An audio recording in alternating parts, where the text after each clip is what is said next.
Well, good morning, everybody. This is Pastor Jay, and I'm coming to you from the vicarage. We are in the great room of the vicarage, and today I'm doing a notes from the vicarage post. And today I want to talk a little bit about ministry life. Ministry life, life as a minister, means following a vision for something larger than you. Of course, that vision ultimately is God. But in microcosm, or at least in a smaller way, we are also following the vision of the particular church in which we serve. And each church is different because each church's mission field and even their mission is a little nuanced. I mean, we all, as Christian ministers, we all serve the same ultimate vision, which is going into all the world and preaching the gospel to all creatures, baptizing them in the name of the Father, the Son, and the Holy Spirit, making disciples of all. And that's Matthew 28 in the Great Commission. So that's our ultimate call. But each church's methodology, if you want to call it that, of accomplishing that Great Commission is nuanced. And so for years and years as a minister, I served in a very traditional way for my time being a minister in the 1980s and 1990s and early 2000s. And the way of that our church was operated, our mission at that time, was the step is ours, the power is God's. That's the way we framed it.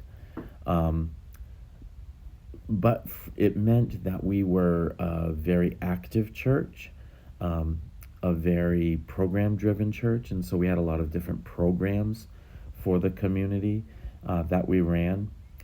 And then about 8 years ago, God began to change our vision as a church. Sorry, I just bit the inside of my mouth.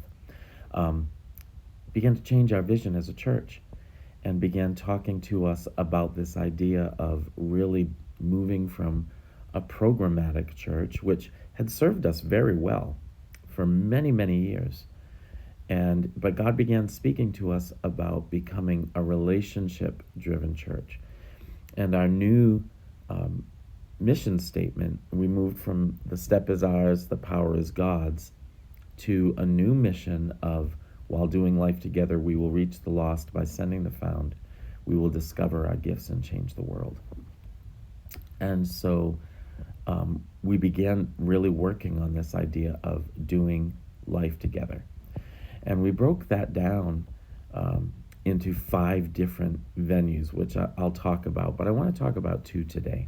What does it mean to do life together? Well, first of all, it means to simply be together, and specifically to break bread together.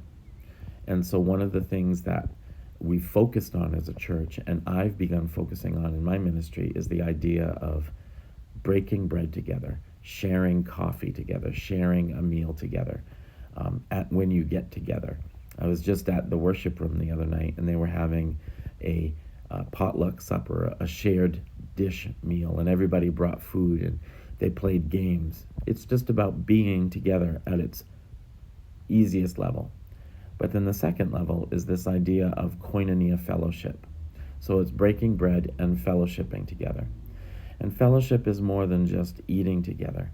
It's about sharing your lives, becoming authentic, transparent, and vulnerable.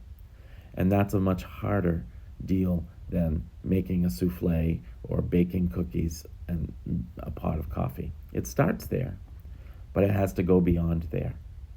And that's one of the things that we're endeavoring to do as a church, is to go deeper with each other in our relationships.